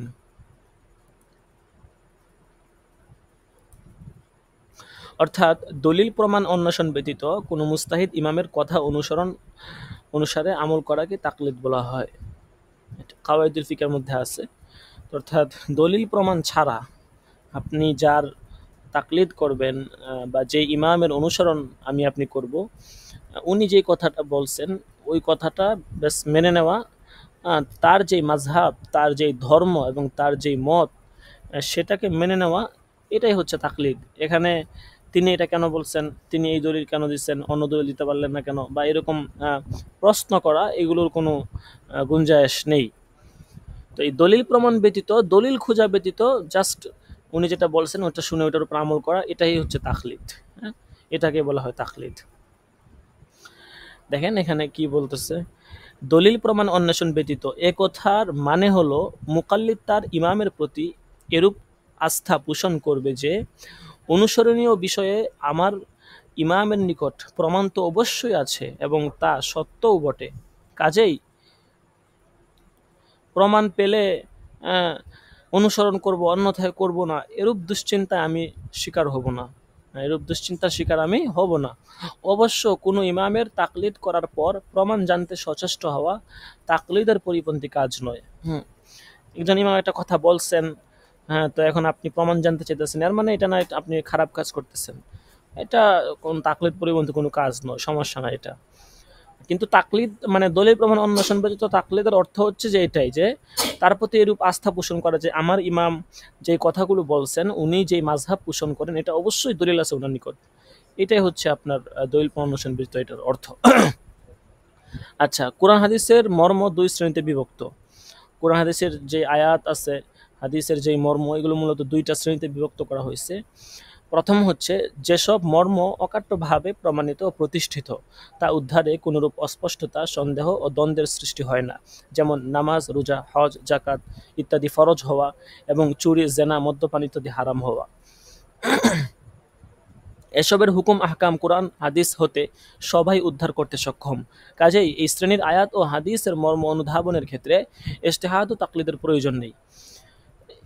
কোরআন শরীফে একাধিক জায়গায় আছে ওয়ালা তাকরাবুজ জিনা ইন্নাহু কানা ফাহিশা, তারপরে আছে ওয়াস-সারিকু ওয়াস-সারিকাতু ফাকতাউ আইদিয়াহুমা জাযাআম বিমা কাসাবা নাকালাম মিনাল্লাহ ইন্নামাল খামরু ওয়াল মাইসিরু ওয়াল আনসাবু ওয়াল আজলামু রিজসুম মিন আমালিশ শাইতান ইয়া আইয়ুহাল্লাযীনা আমানু আউফু বিল উকুদ। কত জায়গায় এরকম স্পষ্ট অনেক অনেক আয়াত আছে যেগুলো থেকে আপনার স্পষ্ট হুকুম বের হয়। এখানে আমার আপনার কোনো তাকলিদের প্রয়োজন পড়ে না, ইজতিহাদের প্রয়োজন পড়ে না, কোনো ইস্তেমবাতের প্রয়োজন পড়ে না। এরপর দেখা গেছে এখানে আপনার এটা স্পষ্টতার জন্য কোনো হাদিসেরও প্রয়োজন পড়ে না অনেক ক্ষেত্রে। তো এইগুলো হচ্ছে আপনার এক ধরনের বিষয় কোরআন হাদিস থেকে আমরা বুঝতে পারি মর্ম। দ্বিতীয় আরেকটা বিষয় বা কোরআন হাদিসের মর্ম আরেকটা যে শ্রেণীতে বিভক্ত, সেটা হচ্ছে এমন সব আয়াত ও হাদিস যার মধ্যে বাহ্যত কোনো না কোনো অস্পষ্টতা ও দ্বন্দ্ব বিদ্যমান রয়েছে। যেমন কোরআন মাজিদে ইরশাদ হয়েছে ওয়াল মুতাল্লাকাতু ইয়াতারাব্বাসনা বিআনফুসিহিন্না সালাসাতা কুরু, তালাকপ্রাপ্ত নারীগণ 3 কুরু পর্যন্ত ইদ্যত পালনের জন্য অপেক্ষা করবে। এই আয়াতে উল্লেখিত কুরু শব্দটি দ্ব্যর্থবোধক, অর্থাৎ এর একটা অর্থ হচ্ছে হায়েজ, কুরু মানে হচ্ছে হায়েজ, আর আরেকটা হচ্ছে তো পবিত্রতা। তো এখানে আপনার কোনটা অর্থ উদ্দেশ্যে নেওয়া হবে? 3 তুহুর উদ্দেশ্যে নেওয়া হবে নাকি 3 হায়াস উদ্দেশ্যে নেওয়া হবে? তো এই বিষয়টা বোঝার জন্য ইজতিহাদের প্রয়োজন, যা সাধারণ মানুষের পক্ষে করা সম্ভব নয়। অনুরূপভাবে হাদিসে আছে মাল্লাম ইয়াদারিল মুখাবারা ফালইউজিন বিহারবিন মিনাল্লাহি ওয়া রাসূলিহি। বলা হচ্ছে যে কোনো ব্যক্তি যদি মুখাবারা মানে হচ্ছে বর্গা চাষ, যেটা আমাদের সমাজে প্রচলন আছে, এটা যদি পরিত্যাগ না করে তবে সে যেন আল্লাহ ও তার রাসূলের সাথে যুদ্ধের ঘোষণা দেয়। তো এখানে কিন্তু স্পষ্ট দেখা যাচ্ছে বর্গা চাষ চুক্তি কি নাই, জায়েজ নেই, এবং এটা করা যাবে না। এটা যদি কেউ করে তাহলে হাদিসে কত কঠিন ঘোষণা হাদিসে দেওয়া হয়েছে। তো এরকম কিন্তু এই হাদিস থেকে স্পষ্ট হচ্ছে, কিন্তু প্রকৃতপক্ষে এখানে আসলে এরকমটা উদ্দেশ্য না। এবং ইজতিহাদের ইস্তেমবাদ করার পরে এবং বর্তমান যে ফতোয়া সেটা অনুযায়ী কিন্তু আমরা জানতে পারি যেটা জায়েজ আছে। দেখেন এখানে কি বলা হচ্ছে, এখানে বাহ্যত অস্পষ্টতা এই যে মুখাবারা ভূমি চাষ ব্যবস্থা এবং বহু প্রকারের হতে পারে, যথা টাকার বিনিময়ে, ফসলের অংশের বিনিময়ে, নির্দিষ্ট পরিমাণ ফসলের বিনিময়ে এবং নির্দিষ্ট স্থানের ফসলের বিনিময়ে ইত্যাদি। এই হাদিসে কোন ধরনের মুখাবারা উদ্দেশ্য, কোন ধরনের মুখাবারা উদ্দেশ্য তা নির্ণয় করা সবার পক্ষে সম্ভব নয়, কেননা উক্ত আয়াত ও হাদিসে যে অস্পষ্টতা রয়েছে তা নিরসনে হয়তো প্রত্যেক ব্যক্তি নিজ নিজ বিবেক ও বিবেচনা অনুযায়ী আমল করবে অথবা কোনো মুস্তাহিদ ইমামের অনুসরণ করবে। আর একথা অনস্বীকার্য যে এরূপ বিষয়ে সাধারণ মানুষ নিজ বিবেক অনুযায়ী সিদ্ধান্ত নিতে গেলে মারাত্মক ভ্রান্তির আশঙ্কা রয়েছে। তখন যত মানুষ তত মাযহাব সৃষ্টি হবে, ফলে ইসলামের ঐক্য ও সংহতি বিনষ্ট হবে, এমনকি ইসলামের অস্তিত্ব আর অক্ষুণ্ণ থাকবে না। পক্ষান্তরে কোরআন ও হাদিসের বিশেষজ্ঞ মুস্তাহিদ ইমামের অনুসরণে সে আশঙ্কা নেই। এ কারণেই ইমাম চতুষ্টের কোনো একজনের তাকলিদ ও অনুসরণ করাকে সর্বসম্মত রায় অনুসারে অপরিহার্য সাব্যস্ত করা হয়েছে। তো এখান থেকে এই বিষয়টা আসলে স্পষ্ট করা হইলো যে কোরআন হাদিসের, আমরা যে কোরআন হাদিস পড়ে থাকি সেটার মর্ম বোঝা, এই বিষয়টা আসলে দুইভাবে বিভক্ত। একটা হচ্ছে যে সরাসরি স্পষ্ট, সেখানে কোনো অস্পষ্টতা নেই। দ্বিতীয়টা হচ্ছে যেটা একটু আগে বলা হলো যে এখানে অস্পষ্টতা আছে, এক এক আয়াতে এক একটা বলে, ঠিক আছে, অস্পষ্টতা রয়েছে। তো প্রথমটা তো স্পষ্ট, সেখানে ইজতিহাদের প্রয়োজন নেই, ইস্তেমবাতের প্রয়োজন নেই। কিন্তু দ্বিতীয়টা সেটা, সেক্ষেত্রে ইজতিহাদ ইস্তেমবাতের প্রয়োজন রয়েছে। হ্যাঁ, তো সেখানে সেটা কিন্তু সাধারণ মানুষ পারবে না, অবশ্যই মুস্তাহিদ আলেম, মুতাবাহির আলেমকেই করতে হবে। আচ্ছা, তারপরে এখানে আরও কিছু কথা লেখছে যে ইমামকে অনুসরণ করা মানে এই নয় যে কোরআন হাদিস অনুসরণ করা না। ঠিক আছে, বরং ইমামকে অনুসরণ করার মানেই হচ্ছে কোরআন হাদিস অনুসরণ করা, কারণ ইমাম যা বলেন ওনারা তো কোরআন হাদিস থেকে বলেন, কোরআন হাদিসের বিপক্ষে দলিল ছাড়া কোনো কথা তো আর ওনারা বলেন না, এটাই হচ্ছে বিষয়। এরপর আরেকটা বিষয়, সেটা হচ্ছে তাকলিদ কত প্রকার। এটা একটা পয়েন্ট আজকে ছিল, তো এই পয়েন্টের উত্তর দেখেন এখানে আছে। তাকলিদ হচ্ছে দুই প্রকার, এক তাকলিদে মুতলাক, একটা হচ্ছে তাকলিদে শখসি। তাকলিদে মুতলাক মানে হলো নির্দিষ্ট কোনো ইমামের তাকলিদ না করে বিভিন্ন ক্ষেত্রে বিভিন্ন ইমাম মতের অনুসরণ করা। হ্যাঁ, তাকলিদে মুতলাক যেটা আর কি, মানে দেখা গেছে ধরেন আপনি তাকলিদে মুতলাক করেন, অর্থাৎ আপনি নির্দিষ্ট ইমাম অনুসরণ করেন না, বরং হচ্ছে কোনো কোনো ক্ষেত্রে শাফি মাযহাবের অনুসরণ করেন, হ্যাঁ, কোনো ক্ষেত্রে হানাফি মাযহাব, কোনো ক্ষেত্রে মালিকি মাযহাব, কোনো ক্ষেত্রে হাম্বলি মাযহাব, আবার কোনো ক্ষেত্রে আরেক ইমামের মাযহাব। তো মানে কোনো নির্দিষ্টতা নাই আর কি, যখন যেটা আপনার ভালো লাগতেছে আপনি ওটা অনুসরণ করতেছেন, এইটাকে বলা হয় তাকলিদে মুতলাক। আর তাকলিদে শখসি বলা হয় নির্দিষ্ট একজন ইমাম, যেমন ইমাম আজম আবু হানিফা, ইমাম শাফি রাহিমাহুল্লাহ, ইমাম মালিক, ইমাম আহমদ ইবনে হাম্বল, এরকম নির্দিষ্ট একজন ইমামের অনুসরণ করা, এইটা হচ্ছে তাকলিদে শখসি। হ্যাঁ, শরীয়তের সামগ্রিক বিষয়ে নির্দিষ্ট একজন ইমামের অনুসরণ করা। যে এখানে স্মরণ করা, লক্ষ্য করা বিষয় হচ্ছে রাসূলুল্লাহ সাল্লাল্লাহু আলাইহি ওয়াসাল্লামের জীবদ্দশায় তাকলিদের কোনো প্রয়োজন ছিল না, কারণ এটার কারণ কি সেটা তো আপনারা অবশ্যই জানেন এবং এই সম্পর্কে আগেই বলা হয়েছে। তখন রাসূল আমাদের মাঝে উপস্থিত ছিলেন, ওই সময় সাহাবাদের মাঝে উপস্থিত ছিলেন। হ্যাঁ, তখন তো দেখা গেছে এসব কোনো প্রয়োজনই ছিল না, রাসূল নিজে উপস্থিত আছেন, সরাসরি সাহাবারা রাসূলের কাছে যেতেন, কোনো সমস্যায় পড়লে সমাধান পেয়ে যেতেন। কিন্তু পরবর্তীতে যখন এরকম তাকলিদে মুতলাক এটা কি জায়েজ আছে? জি তাকলিদে মুতলাক এটা কি জায়েজ আছে? তাকলিদে মুতলাক এটা কি জায়েজ আছে? জি না, জায়েজ না। আচ্ছা, এটা আলোচনা বলা হবে, আপনি একটু ধরেন, এটা ধরেন, আলোচনাটা শেষ করি, তারপর ইনশাল্লাহ জানতে পারবেন। তো যেটা বলতেছিলাম, যে রাসূল সাল্লাল্লাহু আলাইহি ওয়াসাল্লামের জামানায় তো তাকলিদের প্রয়োজনই ছিল না, সেটার কারণ তো আপনারা স্পষ্ট জানেন।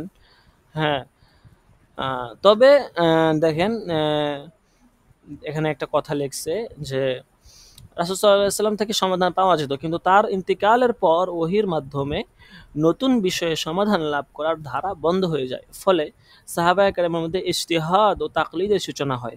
তবে সাহাবীগণের মধ্যে তাকলিদে মুতলাক অধিকই প্রচলিত ছিল। সাহাবীগণের মধ্যে তাকলিদে শখসি এটা তেমন ছিল না। এটা ছিল মানে তাকলিদে শখসি তো স্পষ্ট, এই যে একজন ব্যক্তি বা একজন সাহাবা আরেকজন সাহাবার অনুসরণ করা বিভিন্ন মাসলার ক্ষেত্রে, এরকমটা একটু কম ছিল। তাকলিদে মুতলাকটাই বেশি পরিমাণে ছিল আর কি, অর্থাৎ ওনারা সরাসরি মানে প্রথম কথা হচ্ছে ওনারা আর কি নির্দিষ্ট এককভাবে একজন ব্যক্তির অনুসরণ করতেন না, যে শুধু ওনার কথাটাই সব ক্ষেত্রে মানবেন, এরকম ওনারা করতেন না। মানে সাহাবা একরামের মধ্যে এটার প্রচলনটা ওরকম ছিল না। ওনাদের মধ্যে যেটার প্রচলন ছিল সেটা হচ্ছে যে একটা মাসলার ক্ষেত্রে ওনারা এক সাহাবীর অনুসরণ করতেছেন, আবার দেখা গেছে সেম আরেকটা মাসলার ক্ষেত্রে আরেক সাহাবীর অনুসরণ, তাকলিদে মুতলাক যেটা আর কি, বিভিন্ন মাসলার ক্ষেত্রে বিভিন্ন ইমামের মানে বিভিন্ন সাহাবীর অনুসরণ একে অপরে করতেন আর কি, এটা সাহাবা একরামের মাঝে প্রচলন ছিল। আচ্ছা, পরে লেখছে যে এই যে এই তাকলিদে মুতলাক এটাই হচ্ছে পরবর্তীতে আপনার তাকলিদে শখসিতে রূপান্তরিত হতে থাকে। অতঃপর হানাফি, মালিকি, শাফিঈ, হাম্বলি এই চার মাযহাবের কোনো একটি অনুসরণ তাকলিদে শখসিয়ার উপর মুসলিম উম্মাহর ইজমা সংঘটিত হয়। বর্তমানে তাকলিদ বলতে তাকলিদে শখসিকেই বোঝানো হয়ে থাকে। তাকলিদে শখসির অপরিহার্যতার উপর কুরআন ও হাদিসে বহু প্রমাণ বিদ্যমান রয়েছে। অধিকন্তু এই দাবিটি যুক্তিসম্মতও বটে।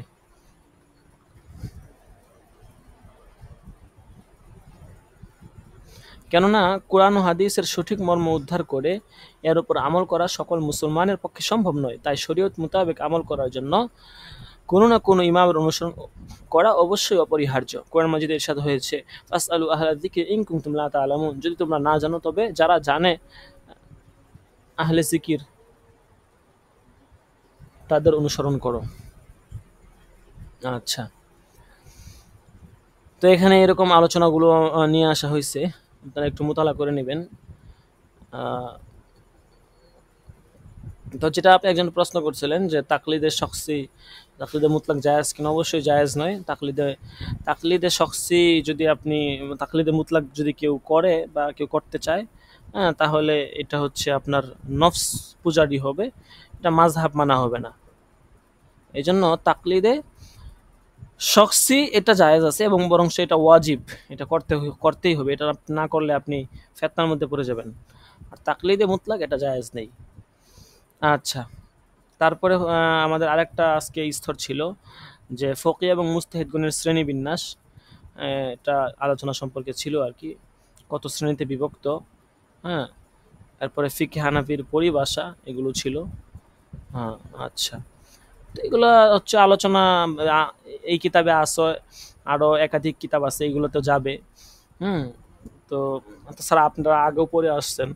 আমরা প্রসিদ্ধ যে 7টা প্রকার আসলে পড়ছি, এটা হচ্ছে শামসুদ্দিন ইবনে কামাল পাশা রহমতুল্লাহি আলাই শরহ কুদরত মুফতি এই কিতাবের মধ্যে এটা ওনার আলোচনা আছে বিস্তারিত। তো এই 7 শ্রেণীর আলোচনা যেটা আমরা শরহ বাকিয়া সহ জালালাইন মিশকাত দ্বারা বিভিন্ন জায়গায় আমরা পড়ছি, এটা কিন্তু ওনার তাকসিম, উনি এই প্রকারে বিভক্ত করছেন। হ্যাঁ, এর মধ্যে প্রথম ছিল মুস্তাহিদ ফি শরঈ, তারপরে আছেন মুস্তাহিদ ফিল মাযহাব, 3 নাম্বার হচ্ছেন মুস্তাহিদ ফিল মাসাইল, 4 নাম্বার হচ্ছেন আসহাবুত তাখরিজ, 5 নাম্বার আসহাবুত তারজিহ, 6 নাম্বার আসহাবুত তাময়িজ, 7 নাম্বার মুকাল্লিদিন মাহস। মুস্তাহিদ ফি শরঈ কারা ছিলেন? হ্যাঁ, আলোচনা তো সকলে জানেন, তারপরে এগুলো আসলে তেমন করার প্রয়োজন আহ, বোধ হয় না, তারপরেও একটু টাচ দিয়ে দেই যে মুস্তাহিদ ফি শরঈ হচ্ছেন তারা ওই সমস্ত ব্যক্তি যারা হচ্ছেন সরাসরি ইজতিহাদের মানে যোগ্যতা যারা অর্জন করেছেন, যারা সরাসরি শরীয়তের ক্ষেত্রে ইজতিহাদ করতেন। যেমন মুস্তাহিদ আহ, মু- মুস- তাদেরকে মুস্তাহিদে মুতলাক, হ্যাঁ, এবং তাদেরকে মুস্তাহিদে মুস্তাকিলও বলা হয়। তারা কারা? 4 মাযহাবের ইমাম যারা আছেন ওনারা, এবং ওনাদের সাথে আরও কয়েকজন ইমাম আছেন, ওনারাও মুস্তাহিদ ফি শরঈ, যাদের মাযহাবের প্রচলনটা এখন নেই, কিন্তু আগে একটা সময় ছিল। আচ্ছা, তারপরে দ্বিতীয় প্রকারভেদ হচ্ছে মুস্তাহিদ ফিল মাযহাব। তারা হচ্ছেন মুস্তাহিদ ফি শরঈর পরের স্তর, অর্থাৎ ওনাদের ইমামদের যে সমস্ত মাযহাব ছিল, পরবর্তী ইমাম যারা ছিলেন দ্বিতীয় শ্রেণীতে, ওনারা হচ্ছে ওনাদের ইমামদের মাযহাব অনুসরণ করতেন। হুম, ইমাম আবু ইউসুফ, ইমাম মুহাম্মদ রহমতুল্লাহ আলাই, হাসান ইবনে জিয়াদ, হ্যাঁ, আবদুল্লাহ ইবনে মুবারক, ওনারা আর কি। আচ্ছা, তৃতীয় শ্রেণী হচ্ছে মুস্তাহিদ ফিল মাসাইল। তারা হচ্ছেন এমন ফকিহ যারা প্রথম ও দ্বিতীয় ইস্ত্রিমগণের পক্ষ হতে যে সকল বিষয়ে কোনো সিদ্ধান্ত বর্ণিত হয়নি সে সকল বিষয়ে তারা একটা মূলনীতি কায়েম করতেন এবং সেই অনুযায়ী ফায়সালা করতেন। হ্যাঁ, ইমাম তহাবি, ইমাম কারখি, হ্যাঁ, ইমাম সারাকসি, ওনারা এই শ্রেণীতে ছিলেন। প্রথম এবং দ্বিতীয় শ্রেণীতে ইমাম থেকে ওনাদের থেকে কোনো মাসলা মাসাইল আসে নাই, তো তৃতীয় শ্রেণীতে যারা ছিলেন ওনারা এই কাজটা করতেন। ওনারা একটা মূলনীতি বের করতেন, তারা যে সমস্ত কায়দা কানুন বলে গেছে সেটার উপর ভিত্তি করে একটা ফতোয়া দিতেন। 4 নাম্বার হচ্ছে আসহাবুত তাখরিজ, অর্থাৎ যাদের মধ্যে ইজতিহাদের যোগ্যতা নেই, তবে উসুল এবং নীতির উপর পারদর্শিতা থাকার কারণে মাযহাবের ইমামগণ থেকে বর্ণিত কোনো অস্পষ্ট অর্থাৎ মুজমাল বাক্যের ব্যাখ্যা বিশ্লেষণ এবং দ্ব্যর্থবোধক জুলওয়াজহাইন বাক্যের কোনো একটিকে নির্ধারিত করার যোগ্যতা তাদের মধ্যে ছিল। অর্থাৎ ওনাদের মধ্যে ইজতিহাদের যোগ্যতা কম ছিল, কিন্তু ওনাদের মধ্যে তাখরিজ করা বা দুইটা মুজমাল বাক্য অথবা দুইটা বাক্য একটার আরেকটার কোনটা এখানে আমল করতে হবে দুইটা মাসলার মধ্যে, তাখরিজ করা, বের করা, এটার যোগ্যতা তাদের ছিল। হ্যাঁ, যেমন ইমাম আবু বকর রাজি, হ্যাঁ, হেদায়েত গ্রন্থকার শায়খ বুরহানুদ্দিন মুরকিনি এই কিতাবের যে লেখক। তারপরে পঞ্চম প্রকার হচ্ছে আসহাবুত তারজিহ, যারা প্রাধান্য দিতেন। অনেকগুলো মত ছিল, ওনারা প্রাধান্য দিতেন যে এটা হচ্ছে আসহ, এটা হচ্ছে আউলা, এটা হচ্ছে আউফাক বিল কিয়াস, এরকমভাবে প্রাধান্য দিতেন। ষষ্ঠ শ্রেণী হচ্ছে আসহাবুত তাময়িজ, যারা ইমামের মাযহাবের মুকাল্লিদ ছিলেন। তাদের কাজ ছিল ইমামগণের সিদ্ধান্ত এবং মতামত দলিলের ভিত্তিতে কোনটি সবল এবং কোনটি দুর্বল সেটা নির্ণয় করা ওনাদের কাজ ছিল। হ্যাঁ, শরহে কানজ, হ্যাঁ, ওনার কিতাবে, এই সমস্ত কিতাবের মুসান্নাফ যারা ওনারা হচ্ছেন এই ষষ্ঠ শ্রেণীতে পড়েন। সপ্তম শ্রেণী হচ্ছে মুকাল্লিদিন মুহাস, উলামায়ে কেরাম যারা আছেন যাদের মধ্যে উপরে কোনো যোগ্যতা নেই, আমাদেরকে ধরতে পারেন, আমরা এই মুকাল্লিদিন মুহাস, এবং আম মানুষ যারা আছে তারাও এই মুকাল্লিদিন মুহাসের মধ্যে পড়ে আর কি।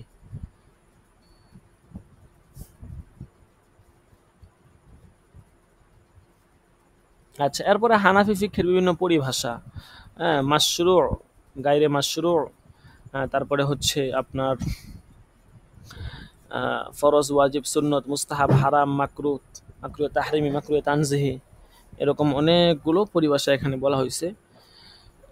ফরজ কাকে বলা হয়, এটা ইনশাল্লাহ এগুলো আলোচনা সামনে আসবে, তারপরে আমরা তো আলোচনা না করি। হ্যাঁ, তাছাড়া জানেন এই ফরজ কাকে বলা হয়। ফরজ দুই প্রকার, ফরজে আইন, ফরজে কেফায়া। ফরজে আইন হচ্ছে প্রত্যেক মুসলমানের উপর যেটা ফরজ। ফরজে কেফায়া একজন আদায় করলে সকলের পক্ষ থেকে আদায় হয়ে যায়। ওয়াজিব যেটা হচ্ছে ফরজের মতোই, এটা আবশ্যক, পালনীয়। তবে আকীদাগত দিক থেকে ওয়াজিব এবং ফরজের মধ্যে একটু পার্থক্য আছে। সেটা হচ্ছে ফরজকে অস্বীকার করলে কাফের হয়ে যাবে, কিন্তু ওয়াজিবকে যদি কেউ অস্বীকার করে, যেহেতু এটা জন্নি দলিল দ্বারা সাব্যস্ত, এখানে সন্দেহের অবকাশ আছে, এই জন্য এটাকে কেউ যদি অস্বীকার করে তাহলে সে কাফের হবে না। যেমন সাদকাতুল ফিতর, ভিতরের নামাজ, এগুলো আর কি। সুন্নত আবার দুই প্রকার, সুন্নত মুআক্কাদা, সুন্নাত গায়রে মুআক্কাদা। সুন্নত হচ্ছে রাসূল সাল্লাল্লাহু আলাইহি ওয়াসাল্লাম যেটা সর্বদা করেছেন, ওনার মৌন সমর্থন রয়েছে, এগুলোকে সুন্নত বলা হয়। গায়রে মুআক্কাদা যেটা সবসময় করেন নাই, উনি মাঝে মধ্যে করছেন, হ্যাঁ, ওনার আদত ছিল না করা, কখনো করছেন কখনো ছেড়ে দিয়েছেন, এগুলোকে গায়রে মুআক্কাদা বলা হয়। মুস্তাহাব, যেগুলো রাসূল সাল্লাল্লাহু আলাইহি ওয়াসাল্লাম কখনো করেছেন, লোকদেরকে উৎসাহিত করেছেন। মুস্তাহাব কাজ আদায় করলে সওয়াবের অধিকারী হওয়া যাবে, কিন্তু যদি কেউ না করে তাহলে সে গুনাহগার হবে না। হ্যাঁ, এটাকে ফকিহদের পরিভাষায় নফল, মানদুব, তাতাওয়ু বলা হয়ে থাকে।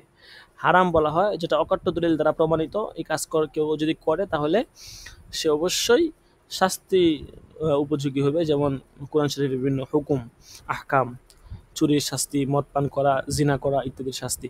মাকরুহ তাহরিমি, মাকরুহ দুই প্রকার, তাহরিমি, তানজিহি। তাহরিমি এটা হারামের নিকটবর্তী, ওয়াজিবের মতোই আর কি। ওই যে ফরজের পরে যে ওয়াজিবের মানজিলা, এখানে হারামের পরে মাকরুহ তাহরিমি মানজিলা, অর্থাৎ এটাও দলিল জন্নি দ্বারা প্রমাণিত, এবং এসব কাজ যদি কেউ করে তাহলে শাস্তিযোগ্য অপরাধ হবে। আচ্ছা, তারপরে হচ্ছে মাকরুহ তানজিহি, এটা একটু দুর্বল, এবং এটা যদি কেউ বর্জন করে তাহলে সব পাওয়া যাবে, কিন্তু যদি কেউ করে ফেলে তাহলে সমস্যা নাই, তেমন কোনো সমস্যা হবে না, তবে ঠিক করে নাই বলে ধরা হবে আর কি। মুবাহ মানে হচ্ছে যেটা বৈধ, করলে সওয়াব নেই এবং না করলে গুনাহ নেই। হ্যাঁ, করলে ইচ্ছা করলে করতে পারে, না করলে নাও করতে পারে। এবং শর্ত এবং রুকুন কাকে বলা হয়, মা ইয়াতাওয়াক্কাফু আলাইহি উজুদু শাই ওয়া কানা খারিজান আন হাকিকতিহি, কোনো বস্তুর অস্তিত্ব যার উপর নির্ভরশীল এবং যেটি বস্তুর হাকিকত থেকে খারেজ, একে শর্ত বলা হয়। আর যদি সে জিনিসটি ওই বস্তুর হাকিকতের অন্তর্ভুক্ত, সেটি রুকুন হয়। স্পষ্ট, যেমন ওযু, এটা হচ্ছে নামাজের জন্য শর্ত, এটা ওযুটা এটা নামাজের হাকিকত থেকে খারেজ, এজন্য ওযুটা হচ্ছে নামাজের জন্য শর্ত। আর নামাজের মধ্যে নামাজের যেই রুকুন রয়েছে, বিভিন্ন রুকু সেজদা করা, এগুলো হচ্ছে নামাজের রুকুন, এগুলো বস্তুর হাকিকতের মধ্যে অন্তর্ভুক্ত। সহিহ, ফাসদ, বাতিল, এগুলো তো আপনারা জানেন, ঠিক আছে, এগুলো একটু মোতালা করে আসবেন। আচ্ছা, তাহলে অনেক আলোচনাই হলো, আমরা ইনশাল্লাহ শেষের দিকে চলে আসছি। তো আজকে যে ইয়াটা আছে, ওই তামরিনের বিশেষ দরস, ওইটা ইনশাল্লাহ এখন আলোচনা করব।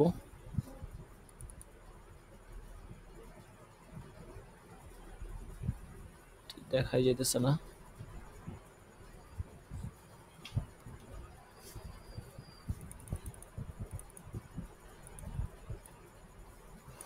একটু অপেক্ষা করেন, আমি স্ক্রিনটা শেয়ার করি, দেখি এটা কি হচ্ছে।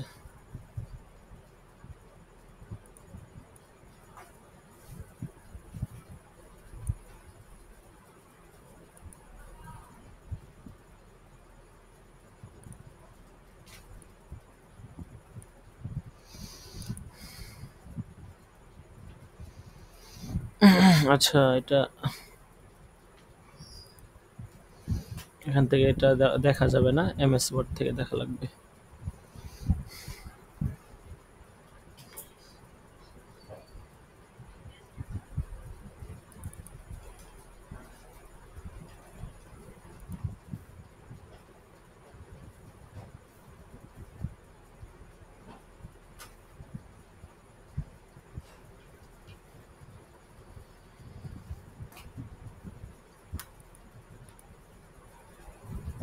তামরিন সংক্রান্ত দরস। তামরিন তামরিন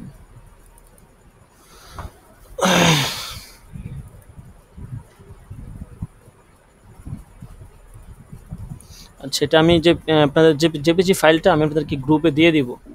আপাতত আমরা এখান থেকে একটু এটা পড়ে নিই, ঠিক আছে? ক্লাসটা করে নিই, তারপরে আপনাদেরকে এটা ফাইলটা দিয়ে দিব। সমস্যা নেই, আপনারা ফোনে সেভ করে রেখে দিবেন। আমি স্ক্রিনটা শেয়ার করে দিই।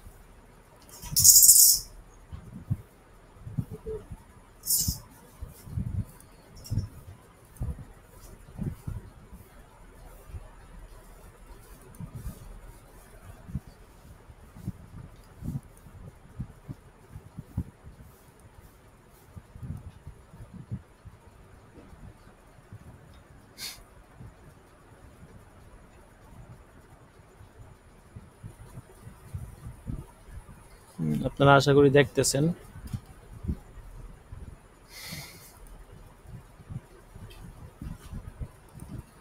তো দেখেন এখানে আমি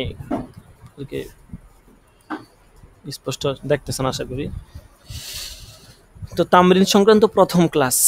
প্রথমে আমরা জানবো ফতুয়া লেখার জন্য প্রয়োজনীয় সরঞ্জামাদি কি কি, অর্থাৎ একটা ফতুয়া লেখার জন্য আপনাকে কি কি সরঞ্জাম আপনার দরকার হবে, কি কি জিনিস আপনার লাগবে ফতুয়া লেখার জন্য। দেখা গেছে আপনার একটা ফতুয়া লিখতে চাইছেন, সেটা ইচ্ছা করলেই তো আর হয়ে যায় না, আপনাকে অবশ্যই কিছু জিনিস লাগবে, সেটার মাধ্যমে আপনি লিখতে পারবেন। কিছু সরঞ্জাম লাগবে আর কি। তো এক নাম্বার হচ্ছে জেল পেন, ঠিক আছে? একটা কলম লাগবে, ঠিক আছে? এখানে সবগুলো আপনার ছোট হোক বড় হোক সবগুলো বিষয় সুন্দর করে তুলে ধরা হয়েছে। আপনারা এইগুলো সংগ্রহ করে নেবেন। এগুলো সংগ্রহ করে ওই অনুযায়ী প্রস্তুতি নিয়ে তামরিন লেখা শুরু করবেন। তাহলে দেখবেন ইনশাল্লাহ ইফতা পড়তেছেন, সেটার একটা আপনার নিজের মধ্যে একটা অনুভূতি হবে যে না ইফতা পড়তেছেন, ঠিক আছে? মেহনত করেন যতটুকু সময় দেওয়া যায় আর কি, ঠিক আছে? যেহেতু আমাদের হাতে এমনিতেই সময় কম, সবাই একটা কর্মস্থলে আছেন, প্রত্যেকের জায়গা থেকে চেষ্টা করা। অনেকেই আছে দেখা গেছে অযথা সময় নষ্ট করে, অযথা গল্প গুজব করে, ফোন স্ক্রল করে, তারপরে আপনার ফেসবুকে সময় দেয়, ইউটিউবে সময় দেয়, এরকম অনেকেই আছে। অথচ এখানে ইফতায় ভর্তি হয়েছে বা একটা কোর্সে ভর্তি হয়েছে, সেখানে সময় দেওয়ার মতো সময় এসে উজুর দেখাচ্ছে। তো এটা তো আসলে ঠিক না। আপনি একটা জায়গায় ভর্তি হয়েছেন, আপনার তো উজুরের কারণেই এরকম ব্যবস্থাটা আপনি আসছেন। তো আসছেন যেহেতু একটু কষ্ট করে সময় দিয়ে একটু মেহনত করে যতটুকু যোগ্যতা অর্জন করা যায়।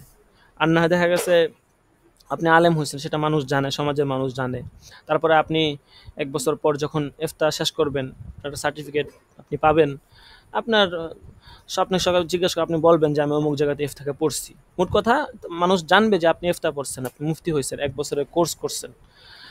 তো এটা জানার পরে দেখা গেছে এখন এটার যেই পড়ার পরে, হ্যাঁ, আপনার আপনার যে যোগ্যতা যতটুকু অর্জন করা দরকার ততটুকু যদি আমরা অর্জন করতে না পারি, তাহলে তো দেখা গেছে আমরা ওইটা আমরা নিজেদের মাসলা মাসাইল বের করতে পারবো না, মানুষের কি সমাধান কি দিব। এই জন্য নিজেদের জায়গা থেকে চেষ্টা করা। আমরা দেখা গেছে যতটুকু সময় আমাদের হাতে আছে, টেনে টুনে যদি আমরা একটু ফাঁক ফোকর সময় বের করি, তাহলে দেখবেন অনেক সময়। উজুর না দেওয়া, উজুর দিলে তো এটা কিছু করার নাই। উজুর দিলে কি, আপনি যদি আমাদেরকে উজুর দেন প্রত্যেক জায়গা থেকে যে উস্তাদজি আমাদের হাতে সময় নাই বা এই সমস্যা ওই সমস্যা, তাহলে এটা কি আমাদের লস না আপনাদের লস? এই বিষয়গুলো একটু ভাবা আর কি। তো যাই হোক, দেখেন এখানে যে আজকে যে বিষয়গুলো বলা হবে, এই সকল বিষয় আপনারা 1-2 দিনের মধ্যেই ম্যানেজ করে নেবেন, ঠিক আছে? এবং আমরা 10টা ক্লাস দেখি আমরা এই সপ্তাহের মধ্যেই 2-4টা ক্লাস করে ফেলবো, 4-5টা ক্লাস এই সপ্তাহের মধ্যেই করে ফেলবো। তো ইনশাল্লাহ আগামী সপ্তাহ থেকে ইনশাল্লাহ আমরা শুরু করে দিব ফতুয়া লেখা। তো এর মধ্যে থেকে দেখেন 1 নাম্বার হচ্ছে জেল পেন, একটা কলম লাগবে। মানে যদি জেল পেন হয় তাহলে ভালো, যার কালি চিকন হয়ে বের হয়। বাজারে বিভিন্ন রকম জেল পেন পাওয়া যায়, যে কোনো একটা হলেই হবে। তবে আমাদের পার্সোনাল, এখানে আপনার ঠিক করে দিই,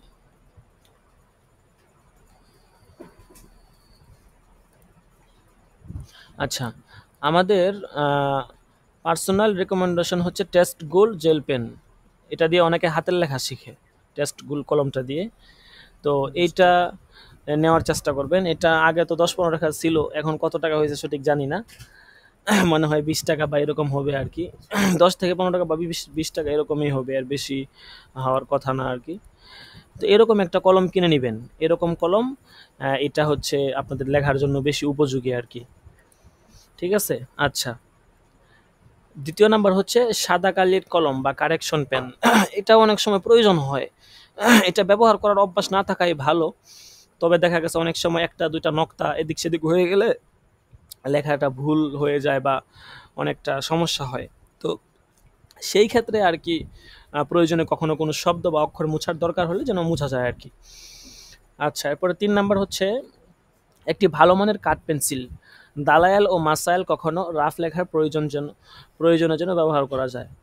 একটি ভালো মানের কাঠ পেন্সিল দরকার, অর্থাৎ নষ্ট কাঠ পেন্সিল কিনবেন না। অনেক 5 টাকা 10 টাকা দামের পেন্সিল আছে, আপনার কিছুক্ষণ ঘোরানোর পরে তারপরে দেখবেন যে শার্পনার দিয়ে কাটতে গেলে ভেঙে পড়ে যেতেছে, এরকম না।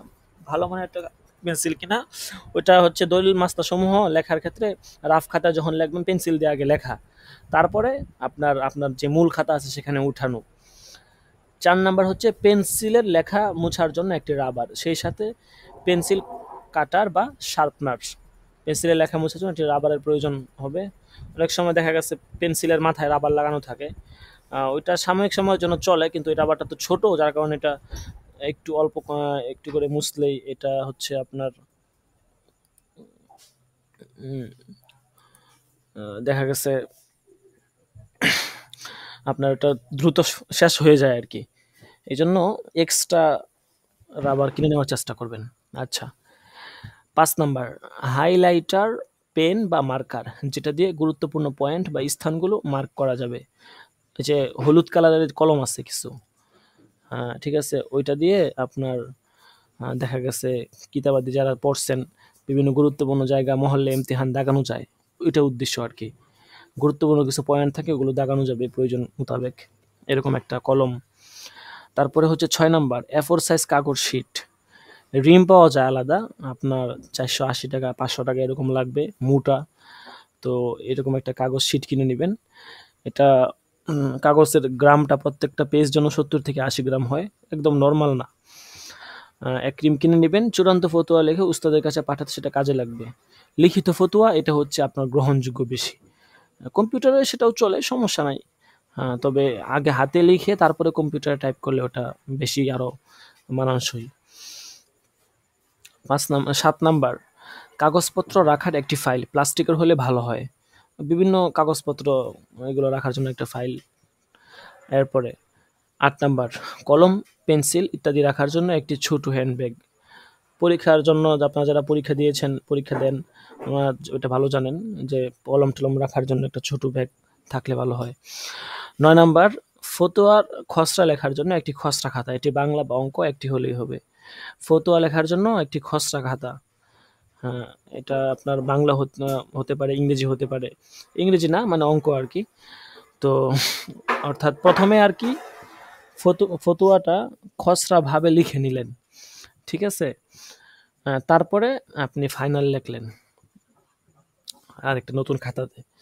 10 নাম্বার ফতোয়ার এক কপি নিজের কাছে সংরক্ষণের জন্য রুল করা ভালো মানের একটি বাংলা খাতা, অর্থাৎ ফতোয়ার একটা কপি যেন নিজের কাছে থাকে, এই জন্য একটা তো উস্তাদের কাছে পাঠিয়ে দিবেন, আরেকটা হচ্ছে নিজের কাছে রেখে দিবেন, সেটার জন্য একটা ভালো মানের বাংলা খাতা।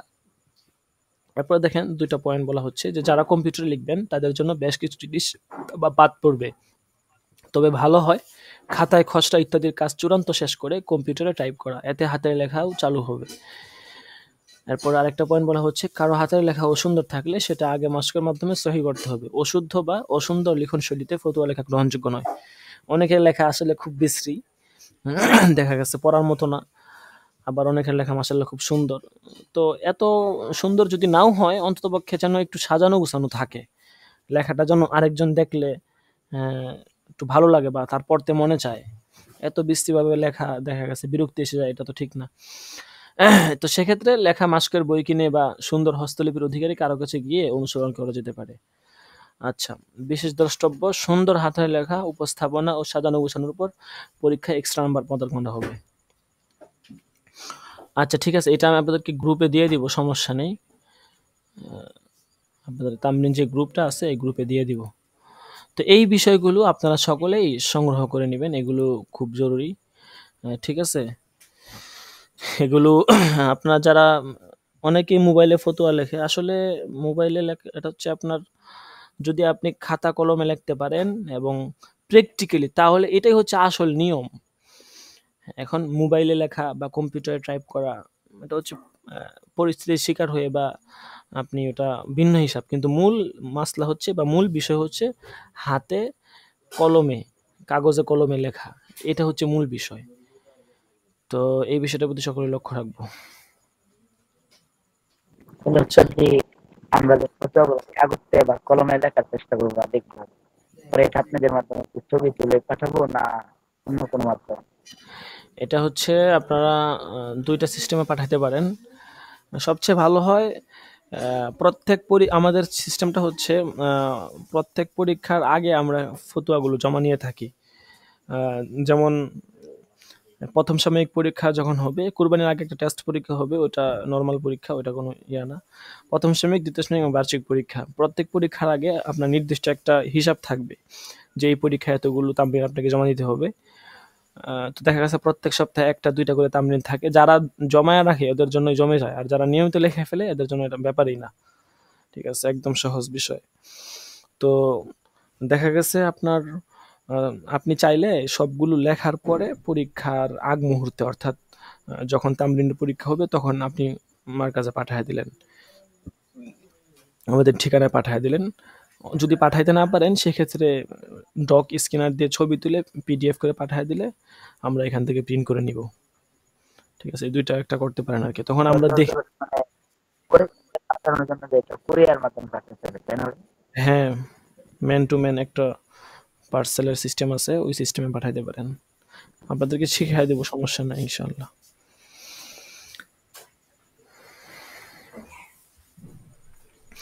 আচ্ছা ঠিক আছে, শুকরান, জাযাকুমুল্লাহ। আজকে এই পর্যন্তই, যদি কারো কোনো প্রশ্ন থাকে তাহলে বলতে পারেন, আর না হয় আজকে আমাদের দরসটা এখানেই শেষ করব। কোনো বিষয়ে কোনো প্রশ্ন থাকলে, ফতুয়া তামরিনাত বিষয়ে, মুতাআলা সংক্রান্ত কোনো বিষয়ে কোনো প্রশ্ন থাকলে ইনশাল্লাহ করতে পারেন।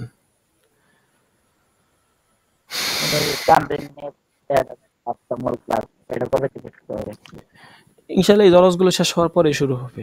আজকে তো প্রথম দরস চলে গেল, আরো 8 থেকে 9টার মতো দরস আছে।